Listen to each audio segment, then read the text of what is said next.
nabo mamfundisi ubaba umfundisi uMgaga nomama asibashayela izandla egameni lika Jesu. Thank you Jesus. Ubaba umfundisi uMsibi naye nomama.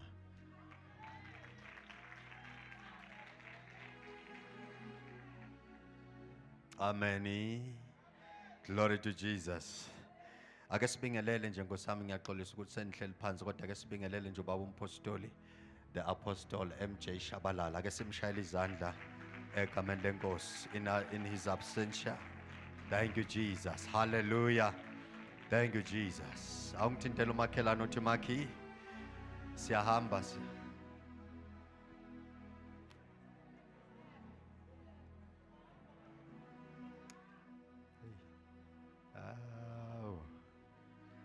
Hayi mojele thina izinto hayi. Basop. Hallelujah. Glory to Jesus.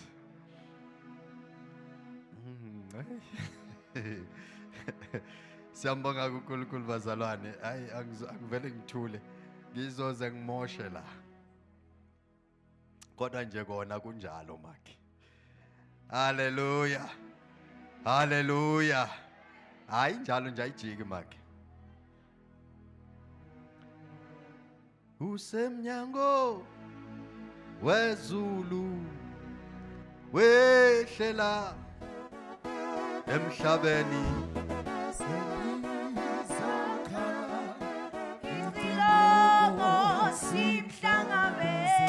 Hallelujah. Bambi.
Nathi nganohola nje.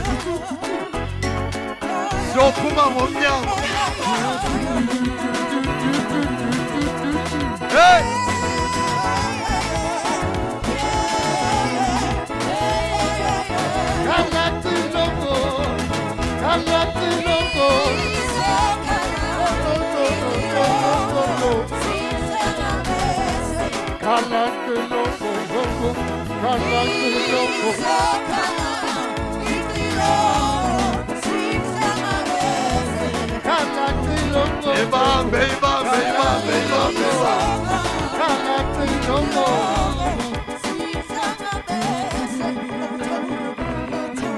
Hallelujah.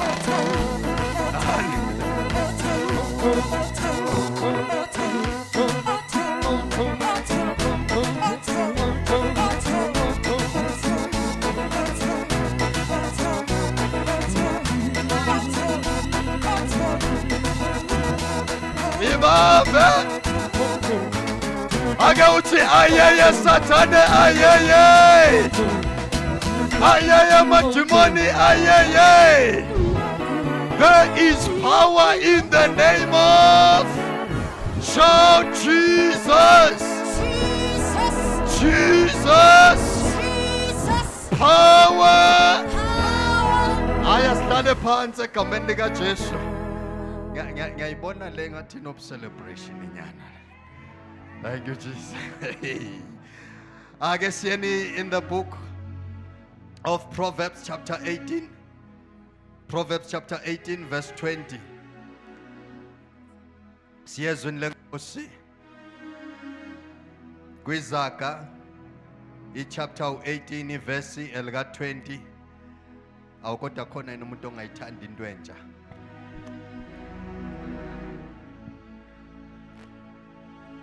Baba wena le phone uboyiphethe 3 years ago akusasiyo lo iphethe manje. Awuyithanda into entsha. Abanye 10 years ago bo drive enye imoto so uphethe enye manje. Hallelujah. Phakama Nkosi yezulu Phakama Nkosi yezulu wengamele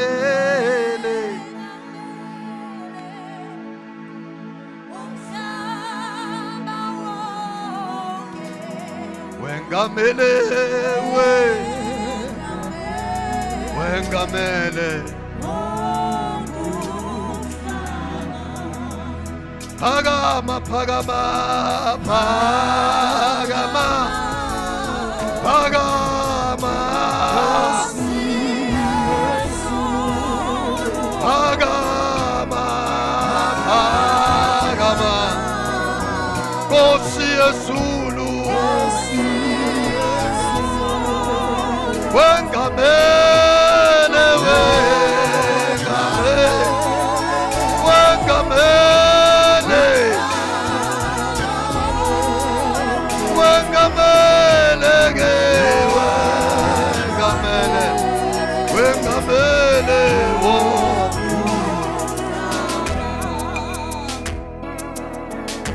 Proverbs chapter 18 verse 20. Awu sisinoze siyabingelela egameni lenkosi. Awu ngizakupointa out impela. Siyakubingelela egameni lika Jesu. Funda my sister. Incwadi yezaga uchapter 18 verse 20. Yebo. Isisu somuntu siyasutha ngesithelo somlomo wakhe.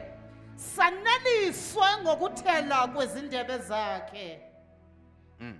Qhubeka.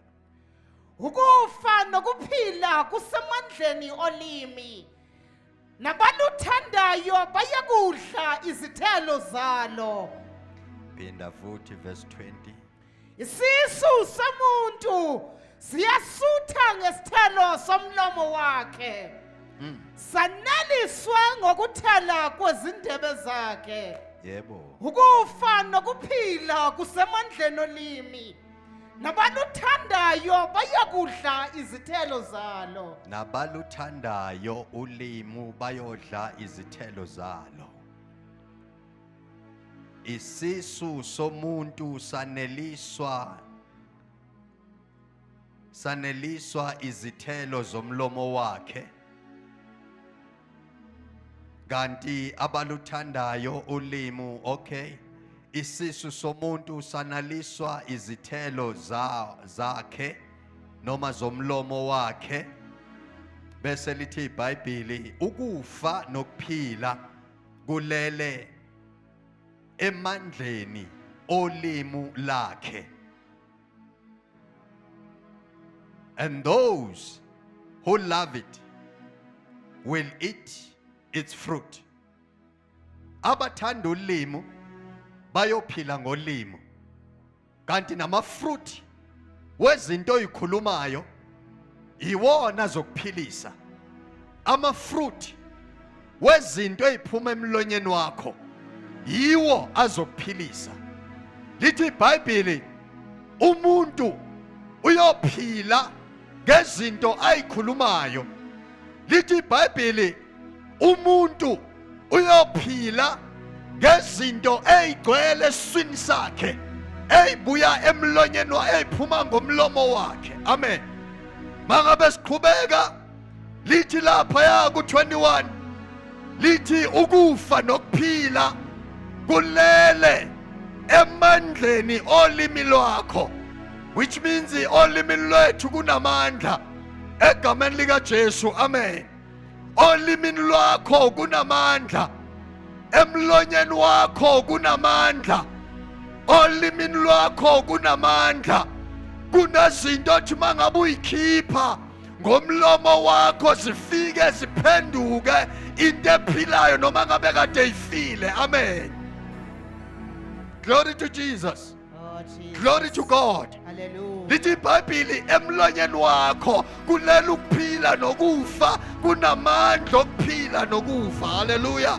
Which means mangabe uyafa kungenzeka ukuthi ubulawa yinto wayikhuluma, mangabe uyahlupheka kungenzeka ubulawa yinto wayikhuluma, mangabe kunezinto ongayitholi kungenzeka ukuthi uke waconfessa. Kodwa namhlanje ake sikiriveseni konke lokho. Lithi iBhayibheli emlanyeni wakho kulele amandla okuphila nokufa. Sizorivesa konke okufile, konke sakukhuluma, konke lokakhulunywa okubulalayo nokubulala impilo zethu, sizokhuluma okuphilayo.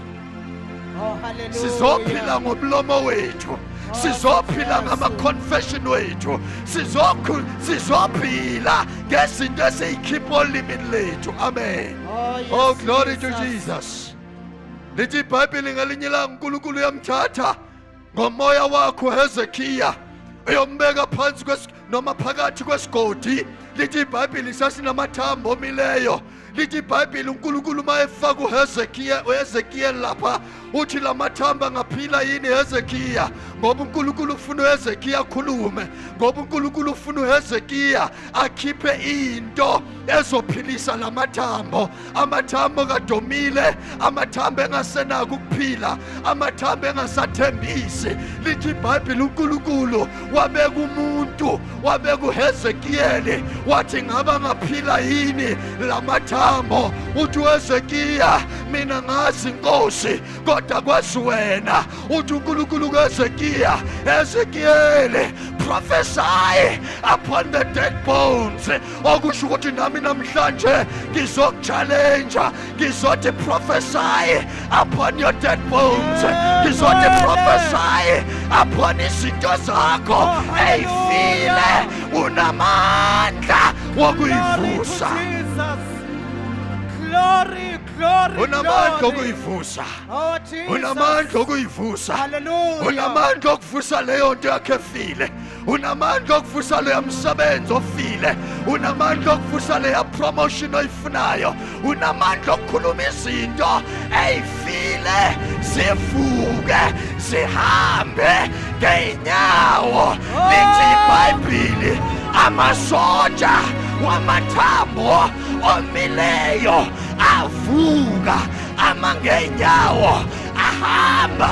Kwaba ngamasoja aphilayo. Nalo msebenzi wakho ungaphila, nale mali yakho ingaphila, nalo mshado wakho ungaphila. Prophesy upon your life. Prophesy, prophesy, prophesy, prophesy, prophesy, prophesy. Hayi ngicela ukuthi ukhulume kuwe. Ngicela ukuthi ukhulume phezu kwesimo sakho, isimo esifile. Ukhulume ukuthi asivuke manje. Ukhulume phezu kwezimali esezishabalele, esezifile. Abantu bake bakuhlonipha, abantu bake bakubona, abantu bake bakubona uhamba ngeimoto. Hayi makhelwane, it's time to prophesy upon your dead stuff. Hallelujah.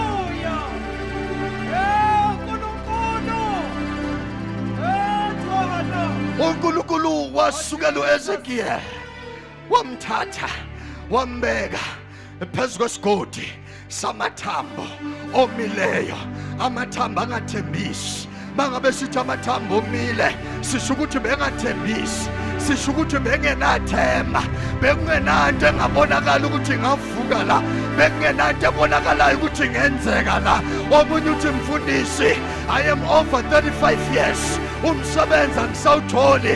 Nale promotion angiqualify. Lalela mntana sekhaya. You need to do one thing.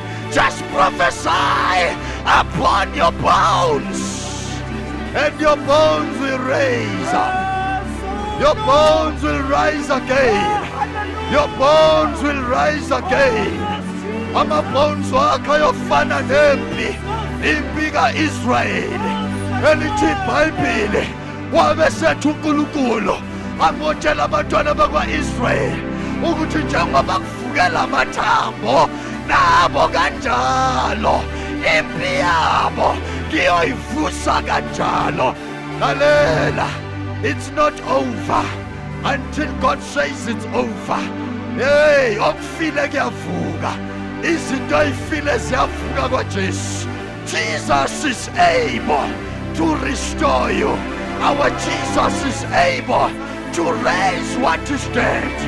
I remember one day, lithi iBhayibhile uJesu mangabeza ukuthi uLazarus sekafile. Lithi iBhayibhile uJesu wathi kulungile, uLazarus akafanga usazovuka. But hayi Jesu sisho ukuthi akalele kodwa ufile. Hayi uJesu waqhubeka nakwenzayo, wathi nami ngithi uLazarus usazovuka. Lithi iBhayibhile mayefika uJesu efika kuLazarus bathi sekabolile, seney'nsuku eziwu-4 engcwatshiwe. Lithi iBhayibhile uJesu he spoke the words, wathi Lazarus vuke emathuneni. You can speak namhlanje. Usengakhuluma nawe namhlanje. Angiyazi isimo sakho sifile. Angiyazi into seyiphele ekwenza ukuthi uphelelwe yithemba namhlanje mina. Kodwa uNkulunkulu unamandla okuyivusa. And lithi iBhayibhile kunamandla olimini lwakho, amandla okuphila namandla okufa, which means wena you are able ukuthi usikhulume phezu kwento efayo, ukhulume phezu komuntu ogulayo, ukhulume phezu kwesimo sey'mali esifayo, ukhulume phezu kwendlu ethathwa ibhenki, ukhulume phezu kwemoto elandwa ibhenki. Uthi le moto iyisibusiso sami, ayindawo until ngiyibhadale ngibheke.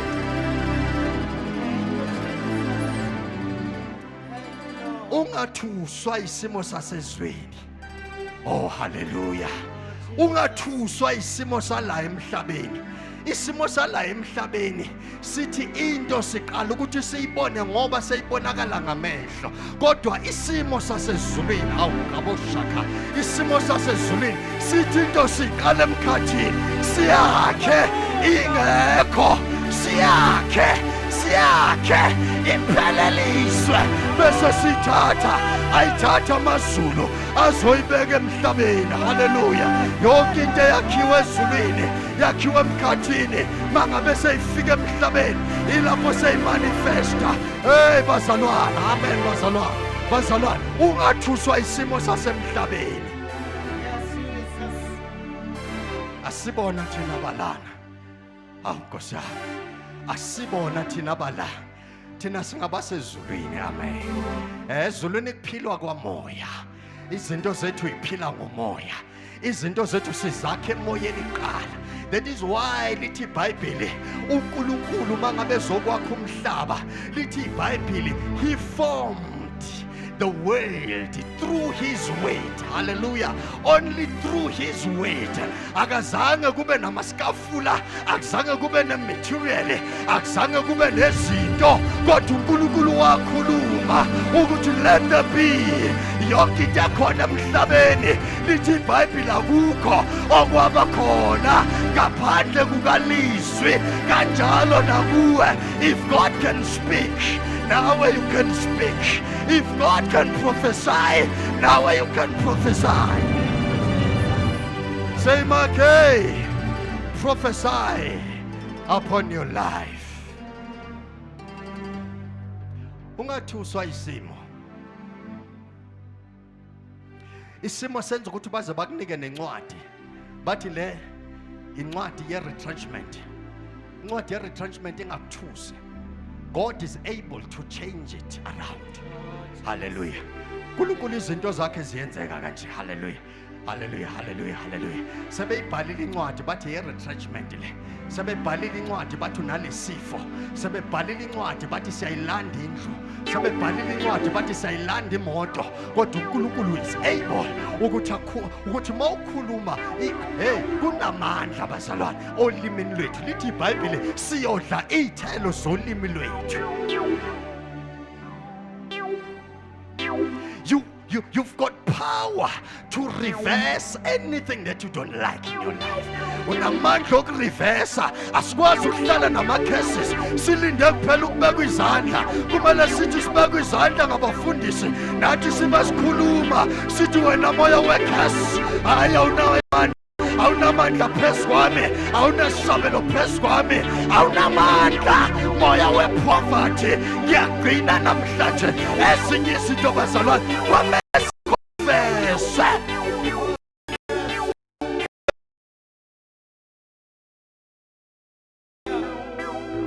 The fruits of your mouth are the ones that are going to fill your stomach.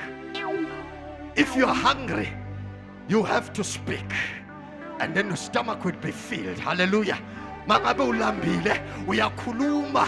Hey, ulimi lwakho lithi iBhayibheli linamandla ulimi lakho. Lunamandla ulimi lakho. Amen. Sidala izinto ezingekho zibe khona. Lithi iBhayibheli, now faith is a substance of things that are hoped for and an evidence of things that are not seen. Hallelujah. Glory to Jesus.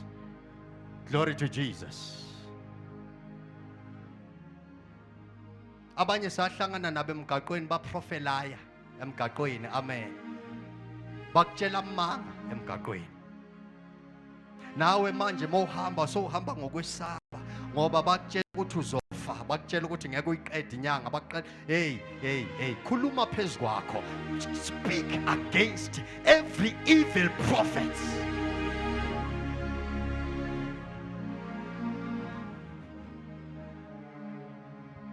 Glory to God. Glory to Jesus. Ayikho into edlula ukuthi sikhulume phezu kwethu. Leyo ingaphezu kwakho konke. Amen. Yeah. Athu baba ekhaya ehlupha. Engalala ekhaya. Ubaba nje ongangami engalala ekhaya. Imagine. Bese uprofeta phezu kwakhe. Amen. Uthi hey umpostoli wami uyeza. Umfundisi wami uyeza. Angangena noma inini. Sengangena nje nango-12 ebusuku. Angangena nje nango-2. Umprofeti wami ke loya abantu abami. Umprofeti wami loya, umfundisi wami loya wakusasa. Angangena nje abantu abami bekeleni ukudla kwakhe ku microwave uzofika azipresele njena uprofete. Ungalwe naye makhi. Amen. Lithi iBhayibheli uzodla ama-fruits noma uzodla izithelo zamandla olimi lwakho. Unamandla okushintsha isidakwa usenze sibe sober. Glory to Jesus. Ningenze ngathi nizazi idakwa bazalwane.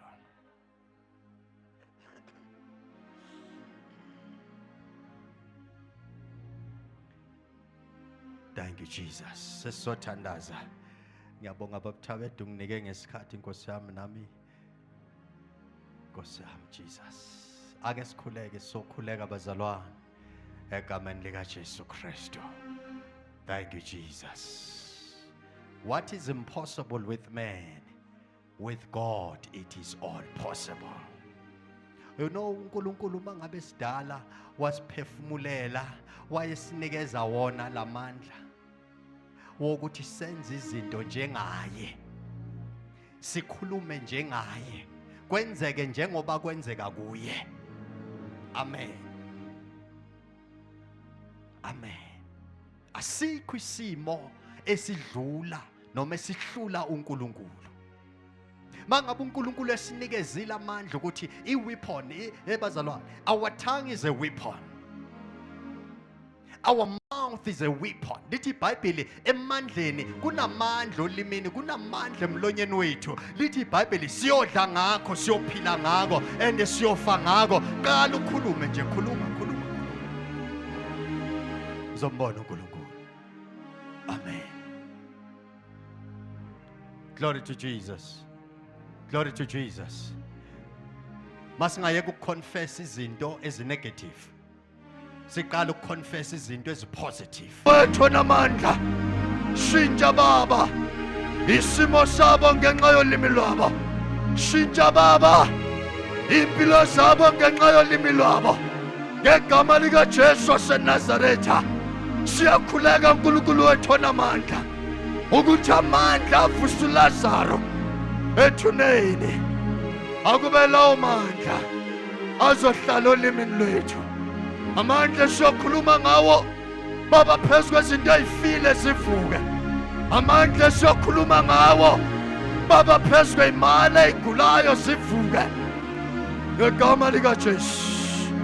In the mighty name of Jesus. In the mighty name of Jesus. Rikabo Shakaya. Iba basuya narabosata. Iba bakondo robosata rabaya. Ikebesha katarababosata. Makarabosa iba basuya. Iba bayende rebosata. We pray for your power. The power of the Holy Ghost, Heavenly Father. To come and saturate us. To come and cover us. To come and protect us. To come and fill us with the power. In the name of Jesus. Ongenzeki Baba kubantu. Kuyenzeka uNkulunkulu wethu kuwe. Makwenzeke Baba namhlanje. Bhekana nesimo salo yamuntu omdala.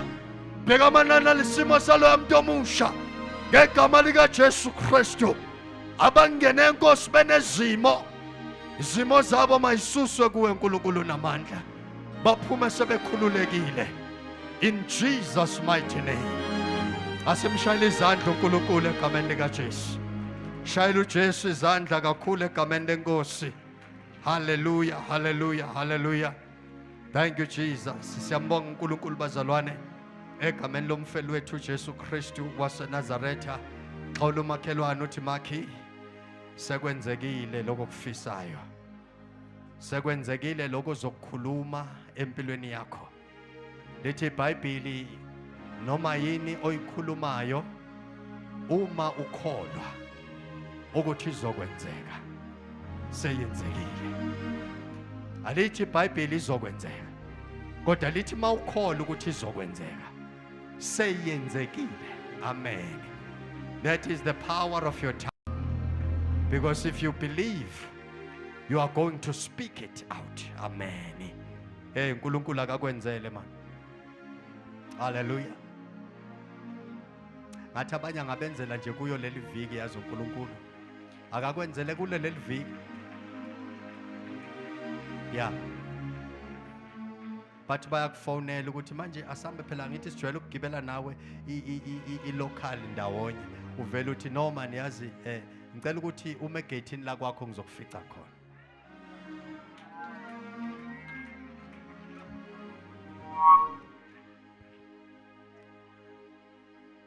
Ahleke umakhe ahlekise kaHana.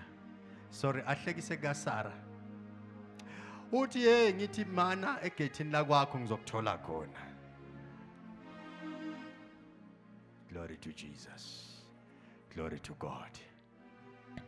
Abanye mhlambe bangena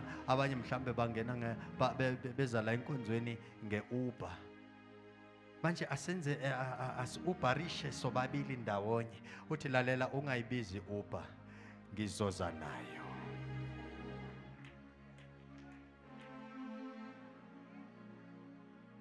Hayi wena ngoba wena vele mosi yime ngidlula kuwe. Manje wena uzosuka lapho uze kimi lalela.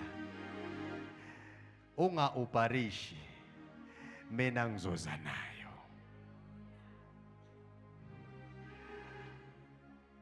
Glory to Jesus. Amandla okuphila kwakho asolimini lwakho.